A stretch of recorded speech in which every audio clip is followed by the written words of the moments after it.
I know this isn't fair to you, but I'm not interested in any of this. There's 4 different generosity personality types. Donors are generally either focused, expressive, considerate, or disciplined. And generally, if there are certain traits and characteristics that go along with each of those types. For instance, a focused donor is your type A, no nonsense, get to the point, make your case, and I'll tell you yes or no.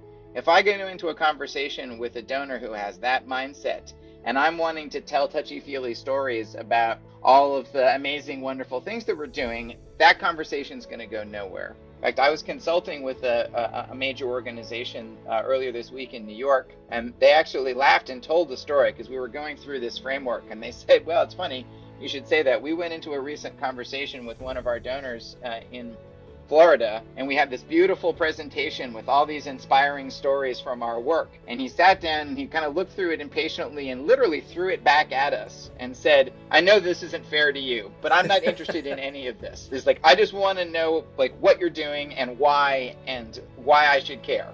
And they were like, oh, well, okay. So that was an immediate pivot in that conversation.